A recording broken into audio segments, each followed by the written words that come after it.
22वां अध्याय। इस पर यीशु फिर से उनसे दृष्टांत में कहने लगा। यीशु अभी उनके सामने ही है और उन्हें दृष्टांत द्वारा झिड़की दे रहा है। स्वर्ग का राज्य उस राजा के समान है जिसने अपने पुत्र का ब्याह किया, और उसने अपने दासों को भेजा कि नेवताहारियों को ब्याह के भोज में बुलाए, परंतु उन्होंने आना न चाहा। सबसे पहली बात तो यह है कि विवाह में नेवताहारी थे। राजा ने अपने दासों को भेजकर नेवताहारियों को बुलवाया, परंतु उन्होंने मना कर दिया।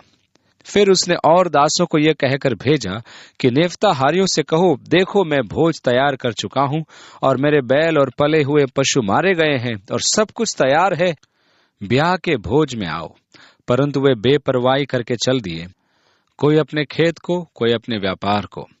और ने जो बच रहे थे उसके दासों को पकड़कर उनका अनादर किया और मार डाला। राजा ने क्रोध किया और अपनी सेना भेजकर उन हथियारों को नाश किया और उनके नगर को फूंक दिया। तब उसने अपने दासों से कहा, ब्याह का भोज तो तैयार है, परंतु नेवताहारी योग्य नहीं ठहरे, इसलिए चौराहों में जाओ और जितने लोग तुम्हें मिले सबको ब्याह के भोज में बुला लाओ। सो उन दासों ने सड़कों पर जाकर क्या बुरे क्या भले जितने मिले सबको इकट्ठे किया, और ब्याह का घर जेवनहारों से भर गया। जब राजा जेवनहारों को देखने को भीतर आया तो उसने वहां एक मनुष्य को देखा जो ब्याह का वस्त्र नहीं पहने था। उसने उससे पूछा, हे मित्र, तू ब्याह का वस्त्र पहने बिना यहाँ क्यों आ गया? उसका मुंह बंद हो गया। तब राजा ने सेवकों से कहा, इसके हाथ पांव बांधकर उसे बाहर अंधियारे में डाल दो, वहां रोना और दांत पीसना होगा, क्योंकि बुलाए हुए तो बहुत, परंतु चुने हुए थोड़े हैं। यहाँ एक वर्णात्मक दृष्टांत है जो पुत्र के विवाह भोज की भविष्यवाणी है। यहाँ देखने को मिलता है कि सबसे पहले आमंत्रित जनों के पास दासों को भेजा गया। अतिथियों ने आने से इनकार कर दिया। मसीह यीशु स्वयं सुसमाचार लेकर यहूदियों के मध्य आया था, उन्होंने इनकार कर दिया। अब क्योंकि व्यवस्था तो की जा चुकी थी, सब कुछ तैयार हो गया था, बलि भी चढ़ाई जा चुकी थी, जब दास भेजे गए तो किसी के पास भोज में आने के लिए समय नहीं था। सब अपने अपने काम में व्यस्त थे। यीशु के स्वर्गारोहण के पश्चात प्रेरितों ने यहूदियों को सुसमाचार सुनाया, परंतु उन्होंने आना न चाहा। तब राजा ने आज्ञा दी कि वे जाएं। राजा ने क्रोधित हो अपनी सेना को भेजा कि उनका नाश करे और उनके नगर को फूंक दे। रोम के राजा तीतुस ने यरूशलेम के साथ ऐसा ही किया था। उसने यहूदियों का नाश किया और यरूशलेम को फूंक दिया था। उन्होंने सुसमाचार का त्याग किया और तीतुस के रूप में परमेश्वर का क्रोध उन पर भड़का। यीशु इसी घटना की भविष्यवाणी इस दृष्टांत द्वारा कर रहा था। जब मैं यरूशलेम में था तब मुझे एक ऐसे व्यक्ति के घर जाने का अवसर प्राप्त हुआ जिसने अपने घर के नीचे शताब्दियों पुराने समय तक की खुदाई की हुई थी। कुछ दूर उतरने के पश्चात वहां राख की एक परत थी। ये राख सन 70 में तीतुस द्वारा यरूशलेम के फूंके जाने के समय की थी। उस राख को देखना और उस घटना की कल्पना करना हृदय विदारक था। तब राजा ने उन चौराहों में भेजा कि सबको लाओ, अर्थात हमें जिन्हें यहूदियों के बाद सुसमाचार दिया गया। अब यहाँ एक अनिवार्यता है कि हम उपयुक्त वस्त्र पहनकर वहां उपस्थित हों, अर्थात विश्वास के द्वारा मसीह की धार्मिकता का आवरण। कुछ ऐसे आगंतुक भी हैं जो इन निर्धारित वस्त्रों को पहनने की अपेक्षा अपने वस्त्र पहनकर, अर्थात अपनी धार्मिकता के आधार पर आते हैं। दूसरे शब्दों में, अपने प्रयास या भले कार्यों पर विश्वास करके आते हैं। जब राजा अतिथियों से भेंट करेगा तो उनका बहिष्कार किया जाएगा। यह प्रभु की सीधी और स्पष्ट चेतावनी है। तब फरीसियों ने जाकर आपस में विचार किया कि उसको किस प्रकार बातों में फंसाएं। सो उन्होंने अपने चेलों को हेरोदियों के साथ उसके पास यह कहने को भेजा कि हे गुरु, हम जानते हैं कि तू सच्चा है और परमेश्वर का मार्ग सच्चाई से सिखाता है और किसी की परवाह नहीं करता, क्योंकि तू मनुष्यों का मुंह देखकर बातें नहीं करता। इसलिए हमें बता, तू क्या समझता है, कैसर को कर देना उचित है कि नहीं? तू किसी की परवाह नहीं करता और ना ही मुंह देखकर बातें करता है। तू जो कहता है वह सदा सत्य ही होता है। इसलिए हमें इस प्रश्न का उत्तर दे कि हम कैसर को कर दें या नहीं। 18वीं आयत में यीशु ने उनकी दुष्टता जानकर कहा, हे कपटियों, मुझे क्यों परखते हो? उनके विचार में ऐसा कुटिल प्रश्न यीशु को हाँ और ना दोनों में फंसा देगा। यदि वह हाँ कहेगा तो सब यहूदी उससे रुष्ट हो जाएंगे, और यदि वह न कहेगा तो वह रोम का विद्रोही सिद्ध होगा और वे उसकी शिकायत कर उसे उस अभियोग में बंदी बनवा देंगे। यहूदी लोग रोमी साम्राज्य के अधीन थे, परंतु वे उसकी सत्ता को स्वीकार नहीं करते थे। उनका कहना था, हम मनुष्य के दासत्व में नहीं हैं। वे कर देने से तो अत्यधिक घृणा करते थे। इसी कारण इन दुष्टों ने सोचा कि यदि यीशु ने हाँ कह दिया तो सब यहूदी उसका त्याग कर देंगे। उनकी दुष्टता को पहचान कर उसने कहा, हे कपटियों, मुझे क्यों परखते हो? कर का सिक्का मुझे दिखाओ। तब वे उसके पास एक दिनार ले आए। उसने उनसे पूछा, यह मूर्ति और नाम किसका है? उन्होंने उससे कहा, कैसर का। तब उसने उनसे कहा, जो कैसर का है वह कैसर को, और जो परमेश्वर का है वह परमेश्वर को दो। यह सुनकर उन्होंने अचंभा किया और उसे छोड़कर चले गए। अरे, ये तो बच निकला। उसी दिन सदूकी, जो कहते हैं कि मरे हुओं का पुनरुत्थान है ही नहीं, वे पुनरुत्थान, स्वर्गदूत तथा आत्माओं में विश्वास नहीं रखते थे। वे अपने युग के सांसारिक जन और तर्कशास्त्री थे। उसी दिन सदूकी, जो कहते हैं कि मरे हुओं का पुनरुत्थान है ही नहीं, उसके पास आए और उससे पूछा कि हे गुरु, मूसा ने कहा था कि यदि कोई बिना संतान मर जाए तो उसका भाई उसकी पत्नी को ब्याह करके उसके लिए वंश उत्पन्न करे। अब हमारे यहाँ 7 भाई थे। पहला ब्याह करके मर गया और संतान न होने के कारण अपनी पत्नी को अपने भाई के लिए छोड़ गया। इसी प्रकार दूसरे और तीसरे ने भी किया और 7 तक यही हुआ। सबके बाद वह स्त्री भी मर गई। सो जी उठने पर वो उन 7 में से किसकी पत्नी होगी, क्योंकि वह सबकी पत्नी हो चुकी थी। यीशु ने उन्हें उत्तर दिया कि तुम पवित्र शास्त्र और परमेश्वर की सामर्थ नहीं जानते, इस कारण भूल में पड़ गए हो। क्योंकि जी उठने पर ब्याह शादी न होगी, परंतु वे स्वर्ग में परमेश्वर के दूतों की नाई होंगे। परंतु मरे हुओं के जी उठने के विषय में क्या तुमने ये वचन नहीं पढ़ा, जो परमेश्वर ने तुमसे कहा कि मैं इब्राहिम का परमेश्वर और इसहाक का परमेश्वर और याकूब का परमेश्वर हूँ। वह तो मरे हुओं का नहीं, परंतु जीवितों का परमेश्वर है। ये सुनकर लोग उसके उपदेश से चकित हुए। जब फरीसियों ने सुना कि उसने सदूकियों का मुंह बंद कर दिया है, तो वे इकट्ठे हुए और उनमें से एक व्यवस्थापक ने परखने के लिए उससे पूछा, हे गुरु, व्यवस्था में कौन सी आज्ञा बड़ी है? वह तो अपने मन में यह सोच रहे थे कि अपने कथनानुसार वे पुनरुत्थान को मूर्खता सिद्ध करेंगे। आज भी कुछ ऐसे जन हैं जो पुनरुत्थान को नहीं समझने के कारण भूल करते हैं, क्योंकि वे धर्मशास्त्र और परमेश्वर के सामर्थ्य से अनभिज्ञ हैं। आज के तर्कशास्त्रियों के अनुसार यदि किसी का हृदय दूसरा लगाया गया है और हृदय दान करने वाला भी मसीह विश्वासी है, तो पुनरुत्थान के दिन वह हृदय किसका होगा? यदि एक व्यक्ति मर जाता है और गाड़ दिया जाता है, उसकी देह विघटित होकर मिट्टी में व्याप्त हो जाती है। वहां की शाख अपनी जड़ों द्वारा उसके विघटित देह को अपने पोषण हेतु शोषित करती है। इस शाख को गाय खाती है और इस प्रकार वह मृतक देह उसके दूध में पहुंच जाती है। जब आप उस गाय के दूध को पीते हैं, तब वो दूध आपकी देह का एक भाग बन जाता है। यहाँ वस्तुस्थिति यह है कि किसी और की देह इस प्रक्रिया द्वारा आपकी देह का एक भाग बन गई। इस चक्र को चलते चलते अनेक देहों के अंश भिन्न भिन्न देहों में प्रवेश करते जाएंगे। जब पुनरुत्थान का दिन आएगा, तब किसकी देह में कौन सा अंश होगा? कहने का अर्थ यह है कि वे पुनरुत्थान को मूर्खता का विचार सिद्ध करना चाहते थे। यीशु ने उन्हें उत्तर दिया कि तुम पवित्र शास्त्र को नहीं जानते। पवित्र शास्त्र को न जानने के कारण अनेक जन भूल करते हैं और इससे अधिक परमेश्वर के सामर्थ को नहीं जानते। इस विषय के पक्ष में या विपक्ष में हम देखेंगे पौलुस क्या कहता है। अब कोई यह कहे कि मुर्दे किस रीति से जी उठते हैं और कैसी देह के साथ आते हैं, हे निर्बुद्धि, जो तू बोता है जब तक वह न मरे जिलाया नहीं जाता, और जो कुछ तू बोता है यह वह देह नहीं जो उत्पन्न होने वाली है, परंतु निरादान है, चाहे गेहूं का चाहे किसी और अनाज का, परंतु परमेश्वर अपनी इच्छा के अनुसार उसको देह देता है। अतः जो आप बोते हैं वह नहीं जो उगता है, क्योंकि आपने तो मात्र एक दाना बोया, परंतु उसकी देह परमेश्वर ने अपनी इच्छा के अनुसार रची। हमारी देह नहीं होगी। हम जानते हैं कि जब यह सांसारिक तंबू या मंडप अर्थात हमारी देह नष्ट हो जाएगी, तब हमें परमेश्वर की रचना प्राप्त होगी, जो हस्त निर्मित नहीं परंतु स्वर्गिक और अनंत होगी। जब मनुष्य धर्मशास्त्र को नहीं पढ़ता है, तो वह अनेक काल्पनिक समस्याएं उत्पन्न करता है। यहाँ भी यही भूल का प्रमाण है। यीशु ने कहा, जी उठने पर ब्याह शादी न होगी, परंतु वे स्वर्ग में परमेश्वर के दूतों की नाई होंगे। विवाह का मुख्य उद्देश्य है संतान के लिए एक भली और सुरक्षित वातावरण तैयार करना, जिसमें उसका पालन पोषण हो। यही परमेश्वर का उद्देश्य था कि दो जीवन प्रेम में जोड़े जाएं, जिससे कि उनके संतान के लिए प्रेम से पूर्ण एक अच्छा और स्वस्थ वातावरण तैयार हो। अब स्वर्ग में हमारी संतान तो उत्पन्न होगी नहीं, इसलिए हम पवित्र स्वर्गदूतों के नाई होंगे जिनमें विवाह नहीं होता है। हम क्या होंगे? प्रभु ने हमारे लिए कुछ आश्चर्य की बातें रखी हैं जिन्हें हम नहीं जानते। यदि हम कुछ कहें तो वह कल्पना मात्र होगी और व्यर्थ की बात ठहरेगी।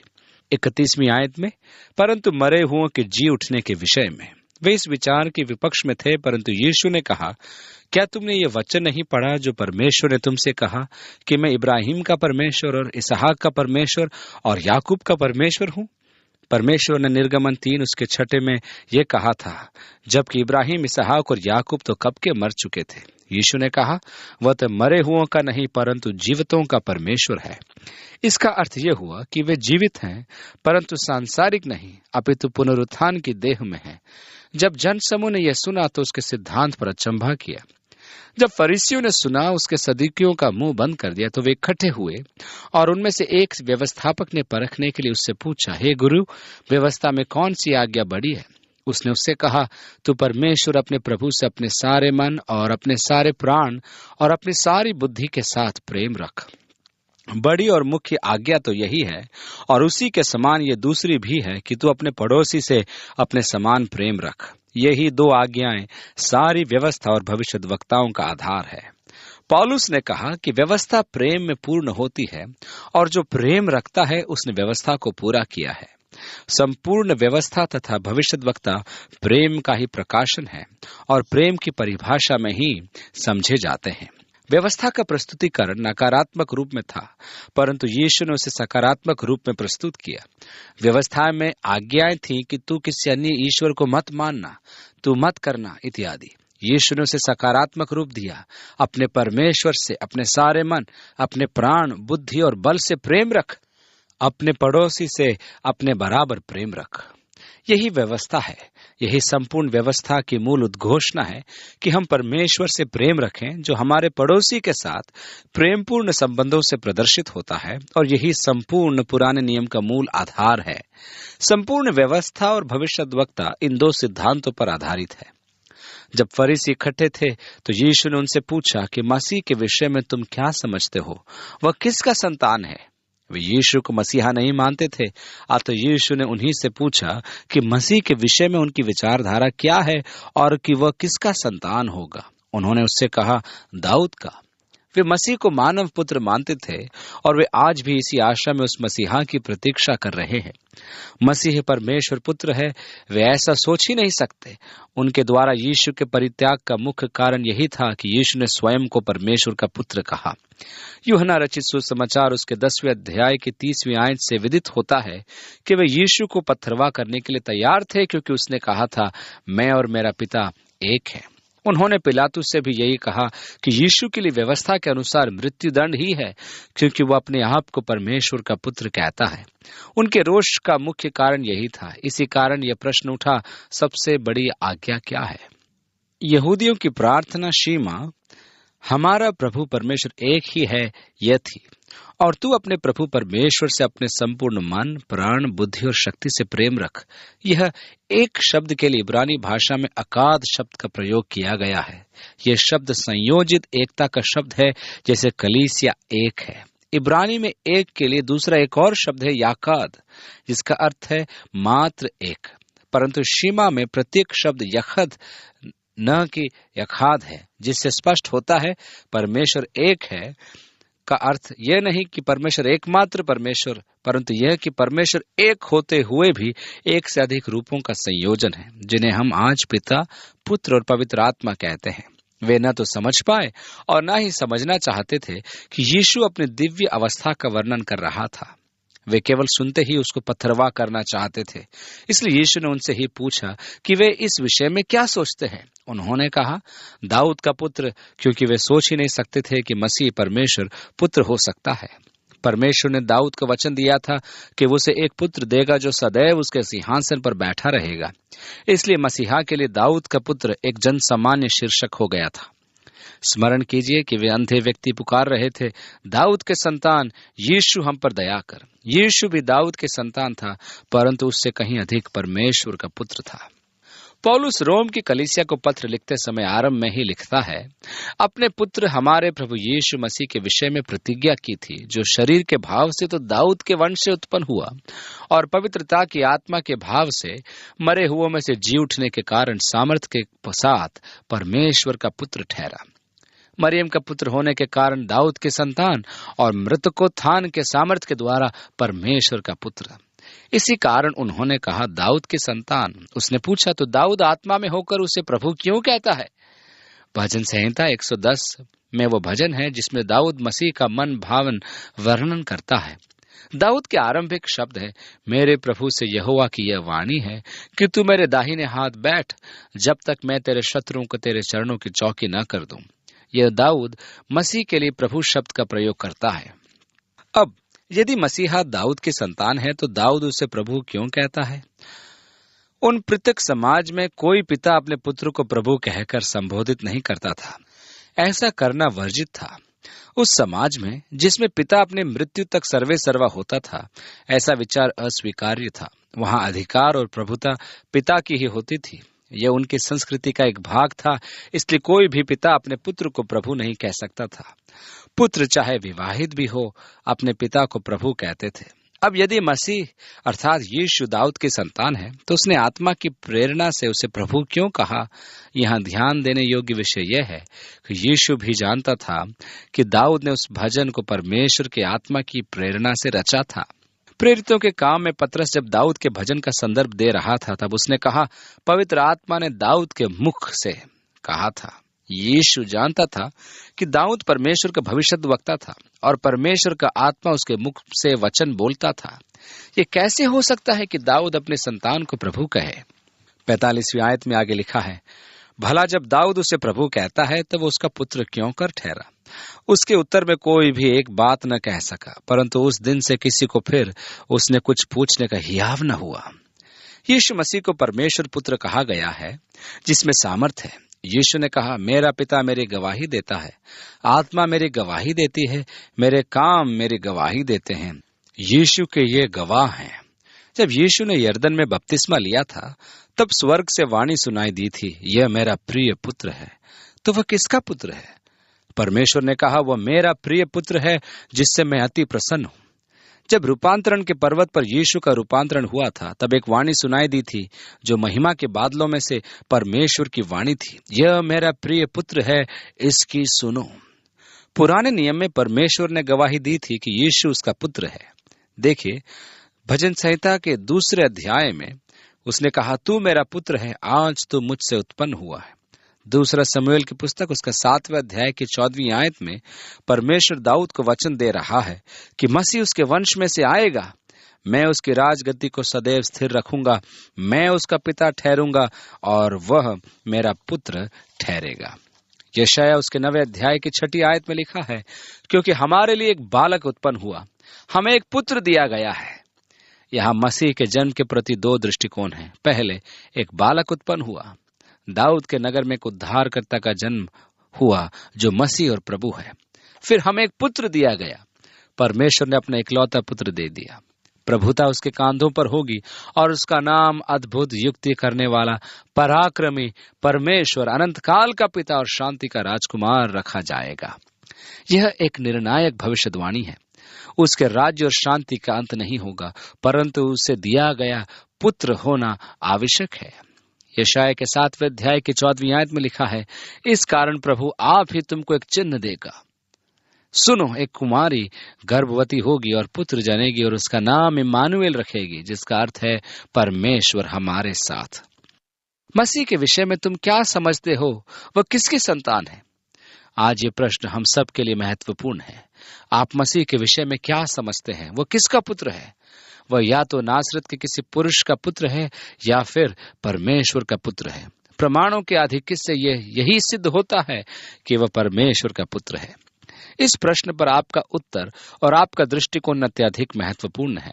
यीशु ने कहा कि पिता उसकी गवाही देता है। यह सत्य है, पिता ने संपूर्ण पुराने नियम में उसकी गवाही दी है। पवित्र आत्मा ने दाऊद के मुख से उसकी गवाही दी थी। वचन उसकी गवाही देता है, उसके काम उसकी गवाही देते हैं। पतरस ने कहा था एक बार, हम प्रत्यक्ष गवाह हैं, हमने अपनी आंखों से देखा है।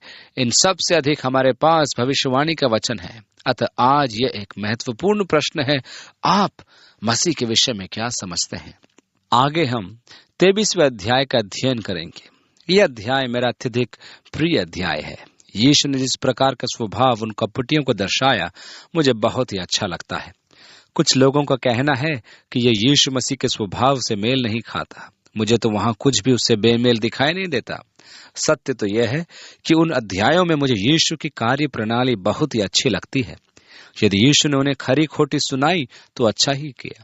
उसके बाद 24वें अध्याय में और भी अत्यधिक रोचक बातें हैं, क्योंकि उसमें यीशु अपने शिष्यों को अंत समय के चिन्ह बताता है। जब हम मसीह के आगमन के चिन्हों का अध्ययन करेंगे तो हमें अपने आसपास के संसार को देखकर बोध हो जाएगा कि अब उसके आगमन का समय आ गया है।